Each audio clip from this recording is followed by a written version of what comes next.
അൽഹംദുലില്ലാ അസ്സലാത്തു വസ്സലാമു അലാ റസൂലില്ലാ വഅലാ ആലിഹി വസഹ്ബിഹി അജ്മഈൻ. പ്രിയ സഹോദരി സഹോദരന്മാരെ, അസ്സലാമു അലൈക്കും വറഹ്മത്തുള്ളാഹി വബറകാതുഹു. അല്ലാഹു സുബ്ഹാനഹു വ തആല നമ്മുടെ ഈ സംഗമം സ്വാലിഹായ അമലായി സ്വീകരിക്കുമാറാകട്ടെ. ഒരു മനുഷ്യൻ ഈ സമൂഹത്തില് വളരെ സുന്ദരമായി ജീവിക്കണമെങ്കിൽ അവന് രണ്ട് രൂപത്തിലുള്ള ബന്ധങ്ങൾ ഊഷ്മളമാക്കണം എന്ന് ഇസ്ലാം പഠിപ്പിക്കുന്നു. ഇതിലൊന്ന് അവന്റെ സൃഷ്ടാവുമായുള്ള അഥവാ അള്ളാഹുവുമായുള്ള ബന്ധമാണ്. മറ്റൊന്ന് അവൻ ജീവിച്ച് കൊണ്ടിരിക്കുന്ന സൊസൈറ്റിയിലെ, സമൂഹത്തിലെ, ഇടങ്ങളിലെ മനുഷ്യരുമായുള്ള ബന്ധമാണ്. ഇത് രണ്ടും ഭംഗിയായി കൊണ്ടുപോകുമ്പോഴാണ് ഒരാളുടെ ജീവിതം ഭംഗിയാവുകയുള്ളൂ എന്നാണ് ഇസ്ലാം പറയുന്ന കാര്യം. അള്ളാഹുമായുള്ള ബന്ധത്തിന് അള്ളാഹു സുബ്ഹാനഹു വ തആല കുറെ കാര്യങ്ങൾ നമ്മോട് ചെയ്യാൻ പറഞ്ഞിട്ടുണ്ട്. ആരാധനാ കർമ്മങ്ങളിൽ അതിലേറ്റവും പ്രധാനപ്പെട്ട കാര്യമാണ്. ആരാധനാ കർമ്മങ്ങളിലൂടെയാണ് ഒരാൾക്ക് അള്ളാഹുവുമായുള്ള ബന്ധം നിലനിർത്താൻ സാധിക്കുക. നമസ്കാരമുണ്ട്, നോമ്പുണ്ട്, അങ്ങനെ തുടങ്ങിയിട്ടുള്ള ഒരുപാട് ആരാധനാ കർമ്മങ്ങൾ അള്ളാഹു നിശ്ചയിച്ചു തന്നിട്ടുണ്ട്. ഈ ആരാധനാ കർമ്മങ്ങളില് നിർബന്ധമായും ചെയ്യേണ്ട കാര്യങ്ങളുണ്ട്, ഐച്ഛികമായി ചെയ്യേണ്ട കാര്യങ്ങളുണ്ടാവും. ഒരാൾ നിർബന്ധമായ കാര്യങ്ങൾ മാത്രം ചെയ്യുകയാണെങ്കിൽ അള്ളാഹുവുമായുള്ള ബന്ധം അത്ര ഊഷ്മളമാക്കാൻ ഒരാൾക്ക് സാധിക്കുകയില്ല. അത് അവൻ ഒരു ബാധ്യത എന്ന അർത്ഥത്തിലാണ് ചെയ്തു തീർക്കുക. അത് അള്ളാഹുവിനോടുള്ള ഇഷ്ടമുണ്ടാക്കുകയില്ല, സ്നേഹം ഉണ്ടാക്കുകയില്ല. അള്ളാഹുവിനെ തിരിച്ചും അള്ളാഹു സുബ്ഹാനഹു വ തആല ഒരു ഹദീസിലൂടെ നബി സല്ലല്ലാഹു അലൈഹി വസല്ലമ പറയുന്നുണ്ട്, ഒരടിമ, ഒരു ദാസൻ അവൻ നവാഫിലുകൾ ചെയ്യുമ്പോഴാണ് അള്ളാഹു അവനോട് ഇഷ്ടം കൂടുക എന്ന്. നവാഫിലുകൾ എത്ര വർദ്ധിപ്പിക്കുന്നുവോ അത്രയും ഇഷ്ടം അള്ളാഹു അവനോട് ഉണ്ടാകുമെന്നാണ്. ഐച്ഛികമായി ചെയ്യുന്ന കാര്യങ്ങളിലൂടെയാണ് സുന്നത്തായ കർമ്മങ്ങൾ, ദിക്റുകൾ, സുന്നത്തായ ആരാധനാ കർമ്മങ്ങളൊക്കെയും ചെയ്യുമ്പോഴാണ് അള്ളാഹുവിനോടുള്ള സ്നേഹം വർദ്ധിക്കുക.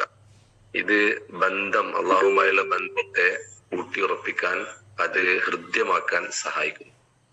ഇതുപോലെ തന്നെയാണ് മനുഷ്യരുമായുള്ള ബന്ധവും. മനുഷ്യരുമായുള്ള ബന്ധം ഇതുപോലെ ഫർളായ കർമ്മങ്ങളുണ്ട്, നവാഫിലുകളായ സുന്നത്തുകളായ കർമ്മങ്ങളുമുണ്ട്. ഒരാൾക്ക് തന്റെ ഒപ്പം ജീവിക്കുന്ന, അത് ഭാര്യയാവട്ടെ, കുട്ടികളാവട്ടെ, മറ്റു പുറത്തുള്ള അവന്റെ സഹജീവികളാവട്ടെ, അവരോടൊക്കെയും അള്ളാഹു ഇസ്ലാം നിർബന്ധമായും ചെയ്യേണ്ട കടമകൾ എന്ന് പറഞ്ഞിട്ട് ചില കടമകൾ പരിചയപ്പെടുത്തി തരുന്നുണ്ട്. അത് മാത്രം ചെയ്തു പോവുകയാണെങ്കിൽ ഒരുപക്ഷെ അള്ളാഹു അല്ലെങ്കിൽ ഒരാളുമായുള്ള ബന്ധം ഊഷ്മളമാക്കാനോ ഹൃദ്യമാക്കാനോ ഒരാൾക്ക് സാധിക്കുകയില്ല. ഉദാഹരണത്തിന്, ഒരു വീട്ടില് ഒരു കുടുംബനാഥന്, ആ കുടുംബനാഥൻ അല്ലെങ്കിൽ ഒരാൾ അവന്റെ ഉപ്പക്കും ഉമ്മക്കും ചെലവ് കൊടുക്കുക എന്നുള്ളത് അവന് നിർബന്ധമുള്ള കാര്യമാണ്. അതേസമയം അത് മാത്രമായി ഒതുങ്ങുകയാണ്, അതിലപ്പുറം ഒന്നും ചെയ്യുന്നില്ലെങ്കിൽ ആ ബന്ധം ഊഷ്മളമാവുകയില്ല. അതുപോലെ തന്നെ മക്കളുമായും ഭാര്യയുമായും ഒക്കെ ഉള്ള ബന്ധം ഇതുപോലെ തന്നെയാണ്. ഭാര്യക്ക് നിർബന്ധമായി കൊടുക്കേണ്ട കുറച്ച് കാര്യങ്ങൾ ഉണ്ടാവും. അത് മാത്രമാണ് കൊടുക്കുന്നതെങ്കിൽ ആ ഭാര്യയും ഭർത്താവും തമ്മിലുള്ള ബന്ധം ഊഷ്മളമാവുകയില്ല. മക്കളുമായൊക്കെ അങ്ങനെ തന്നെ, സൊസൈറ്റിയുമായി അല്ലെങ്കിൽ സമൂഹവുമായും അങ്ങനെ തന്നെ. ഉദാഹരണത്തിന്, ഒരാൾ മരിക്കുകയാണെന്ന് വെച്ച്, ഒരു മരണപ്പെട്ടു കഴിഞ്ഞാൽ ആ സമൂഹത്തില് ആരെങ്കിലും ഒക്കെ ആയിട്ട് അത് ചെയ്താൽ മതി. എല്ലാരും കൂടെ മരിച്ചോടത്തേക്ക് പോവുകയും സംസ്കാര ചടങ്ങുകൾ ചെയ്യണം എന്നും ഇസ്ലാം നിർബന്ധം പിടിക്കുന്നില്ല. നിർബന്ധം എന്ന് പറഞ്ഞാൽ ഫർള് കിഫായ എന്ന് പറഞ്ഞിട്ട് അവന്റെ മയ്യിത്ത് ആരെങ്കിലൊക്കെ കുറച്ചു പേര് സംസ്കരിക്കുകയും നമസ്കരിക്കുകയൊക്കെ ചെയ്താൽ, മറമാടുകയും ചെയ്താൽ സമൂഹം മൊത്തം അതിന്റെ ഉത്തരവാദിത്വം ഒഴിവാകും. അതേസമയം അങ്ങനെയല്ല നമ്മൾ വിചാരിക്കാറുള്ളത്. മറിച്ച് നമ്മളറിയുന്ന ആര് മരിച്ചാലും അവിടെ പോവുകയും അവർക്ക് വേണ്ട കാര്യങ്ങൾ ചെയ്തു കൊടുക്കുകയും ആ ദുഃഖത്തിൽ പങ്കുകൊള്ളുകയും നമസ്കരിക്കുകയും പ്രാർത്ഥിക്കുകയും ഒക്കെ ചെയ്യുന്നു. ഇത് നമ്മളും ആ കുടുംബവും സൊസൈറ്റിയുമായുള്ള ബന്ധത്തെ ഊഷ്മളമാക്കുന്നു. ഞാൻ പറയുന്നത് ഇങ്ങനെ ഓരോ കാര്യം എടുത്തു നോക്കിയാലും നിർബന്ധമായി നമ്മൾ ചെയ്യുന്നതിലപ്പുറമുള്ള കുറെ കാര്യങ്ങൾ ചെയ്തു കൊടുക്കുമ്പോഴാണ് നമുക്ക് യഥാർത്ഥത്തില് ബന്ധം ഊഷ്മളമാക്കാൻ സാധിക്കുകയുള്ളൂ. അപ്പോ പ്രാർത്ഥന എന്നുള്ളതാണ്, പരസ്പരം പ്രാർത്ഥിക്കുക എന്നുള്ളതാണ് ബന്ധം ഊഷ്മളമാക്കാൻ ഏറ്റവും ഒരു കാര്യമായിട്ട് ഇസ്ലാം നമ്മെ പഠിപ്പിക്കുന്നത്. നമ്മൾ പരസ്പരം കണ്ടുമുട്ടുമ്പോൾ പോലും അസ്സലാമു അലൈക്കും എന്നുള്ളത് ഒരു പ്രാർത്ഥനയാണ്. ഒരാൾ അസ്സലാമു അലൈക്കും എന്ന് പരസ്പരം കണ്ടുമുട്ടുമ്പോൾ പറയുകയും പ്രാർത്ഥിക്കുകയും ചെയ്യുക എന്നുള്ളത് ഒരു ബന്ധങ്ങൾ ഊഷ്മളമാക്കാൻ വേണ്ടിയിട്ട് ഇസ്ലാം വെച്ച ഒരു ഉപാധിയാണ്. അതേസമയം ഒരാൾ സലാം പറഞ്ഞാൽ അള്ളാഹു പറയുന്നുണ്ട്, നിങ്ങൾ അവരെ തിരിച്ച് ബി അഹ്സൻ മിൻഹ, അതിനേക്കാൾ ഉത്തമമായ തഹിയ്യത്ത് കൊണ്ട് നിങ്ങൾ അവർക്ക് മറുപടി റിപ്ലൈ ചെയ്യണമെന്ന്. അത് ഒരാൾ അസ്സലാമു അലൈക്കും ആണ് പറയുന്നെങ്കിൽ വഅലൈക്കും അസ്സലാം എന്ന് മാത്രം പറഞ്ഞാൽ പോരാ, വഅലൈക്കും അസ്സലാം വറഹ്മത്തുള്ളാഹി വബറകാതുഹു എന്ന് അതിനേക്കാൾ ഭംഗിയുള്ള രൂപത്തിൽ അതിന് മറുപടി നൽകണം എന്ന് ഇസ്ലാം പഠിപ്പിക്കുന്നു. അപ്പൊ ഇങ്ങനെ തുടങ്ങിയിട്ട് ഒരാൾ തുമ്മുകയാണെങ്കിൽ, ഞാൻ പറയുന്ന ചെറിയ കാര്യങ്ങൾ പോലും ഒരാൾ തുമ്മുകയാണെങ്കിൽ അൽഹംദുലില്ലാ എന്ന് പറയുന്നത് സുന്നത്തായ കാര്യമാണ്. അതേസമയം തന്നെ നമ്മൾ തിരിച്ച് പറയേണ്ടത്, ഒരാൾ അള്ളാഹുവിന്റെ റസൂല് ഒരിക്കൽ പറഞ്ഞിട്ടുണ്ട്, ഒരാൾ ഇദാ അത്തിസ ഫഹമിദല്ലാഹ്, ഒരാൾ തുമ്മുകയും ഹംദ് ചൊല്ലുകയും ചെയ്താൽ അത് കേട്ടാൽ യർഹമുക്കല്ലാഹ് എന്ന് എന്തായാലും പറയണം. അപ്പൊ അവിടെയും അള്ളാഹു അല്ലെങ്കിൽ ഇസ്ലാം പ്രാർത്ഥന പഠിപ്പിക്കാണ്, പരസ്പര ബന്ധത്തെ അത് ഊട്ടിയുറപ്പിക്കുന്ന തരത്തിലുള്ള പ്രാർത്ഥനകളെ പഠിപ്പിക്കാണ്. ഇങ്ങനെ ഓരോ കാര്യം എടുത്ത് നോക്കിയാലും അള്ളാഹുവും മനുഷ്യനും തമ്മിൽ ബന്ധം ഊഷ്മളമാക്കാൻ വേണ്ടി ഇങ്ങനെ ഒരുപാട് കാര്യങ്ങൾ ഇസ്ലാം ചെയ്തു വെച്ചിട്ടുണ്ട്. ഇതൊക്കെയും മനോഹരമായി, ഇതൊക്കെ ഐച്ഛികമായ കാര്യമാണ്, ചെയ്യൽ നിർബന്ധമൊന്നുമില്ല. പക്ഷെ അത് ചെയ്യുമ്പോഴാണ് പരസ്പര ബന്ധങ്ങള് ഊട്ടിയുറപ്പിക്കുക എന്ന് നമുക്ക് മനസ്സിലാക്കാൻ സാധിക്കുന്നു. അതുപോലെ തന്നെ പ്രധാനപ്പെട്ട ഒരു കാര്യമാണ് ബന്ധം മുറിയാതിരിക്കാൻ ശ്രമിക്കുക എന്നുള്ളത്. അത് ഇസ്ലാം പരസ്പരം ബന്ധം ഉണ്ടാക്കുന്നത് പോലെ ഇങ്ങനെ ഒരു പ്രാധാന്യമില്ലാതെ അല്ല പറയുന്നത്, മറിച്ച് അത് വലിയ പാപമായിട്ടാണ്.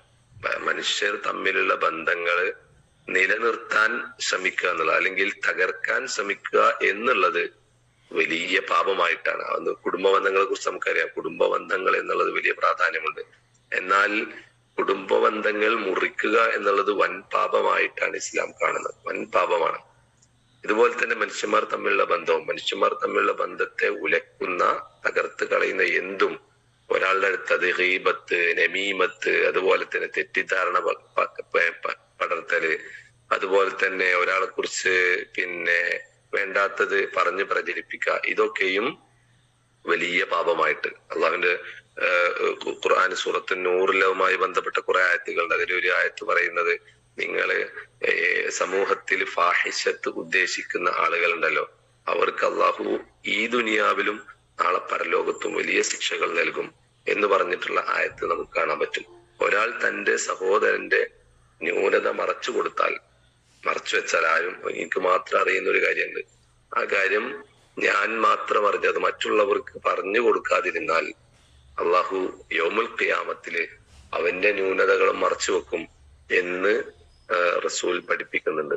ഇതുപോലെ തന്നെയാണ് ഒരാൾ തന്റെ സഹോദരന്റെ ന്യൂനത മറച്ചു വെക്കാതിരുന്നാൽ, അല്ലെങ്കിൽ വേറെ ആരോടെങ്കിലും പറഞ്ഞു കൊടുത്താൽ അള്ളാഹു സുബ്ഹാനഹു വ തആല ഈ ദുനിയാവിൽ തന്നെ അവന്റെ ന്യൂനതകൾ മറ്റുള്ളവർക്ക് മുമ്പിൽ തുറന്നു കാട്ടും എന്നും ഒരു ഹദീസിൽ നമുക്ക് കാണാൻ പറ്റും. അപ്പൊ ഇങ്ങനെ പരസ്പര ബന്ധത്തെ ഊട്ടിയുറപ്പിക്കാൻ, നിലനിർത്തുവാൻ വേണ്ട ഒട്ടനവധി കാര്യങ്ങൾ ഇസ്ലാം പഠിപ്പിക്കുന്നുണ്ട്. അതൊക്കെയും അത് ഐച്ഛികമാണെങ്കിൽ പോലും അതിനെ ഭംഗിയായി കൊണ്ടു നടക്കുമ്പോഴാണ് യഥാർത്ഥത്തിൽ നമ്മുടെ ബന്ധത്തെ അത് ഊഷ്മളമാക്കുകയുള്ളൂ, സമൂഹത്തിന് ഭംഗിയായ മുന്നോട്ടുള്ള പോക്കിന് സഹായമാവുകയുള്ളൂ.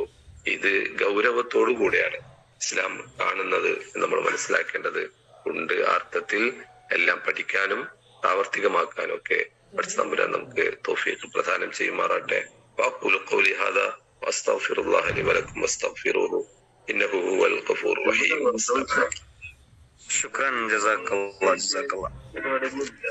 പരസ്പര ബന്ധങ്ങളെ കുറിച്ച് വളരെ ഹൃദ്യമായ ചില ഓർമ്മപ്പെടുത്തലുകൾ പ്രവാചക അധ്യാപനങ്ങളുടെ അടിസ്ഥാനത്തിൽ നമുക്ക് നൽകിയ ബഹുമാനനായ മലപ്പുറം ജില്ലാ സമിതി അംഗം സമീർ സാഹിബിന് ഹൃദ്യമായ നന്ദി. അള്ളാഹു അദ്ദേഹത്തെയും കുടുംബത്തെയും അനുഗ്രഹിക്കുമാറാവട്ടെ. പരസ്പര ബന്ധങ്ങൾ ഊഷ്മളമാക്കാൻ, ഏറ്റവും നല്ല വിശ്വാസികളായി ജീവിക്കാൻ അള്ളാഹു നമുക്ക് എല്ലാവർക്കും തൗഫീഖ് നൽകി അനുഗ്രഹിക്കട്ടെ. ആമീൻ ആമീൻ. അസ്സലാമു അലൈക്കും.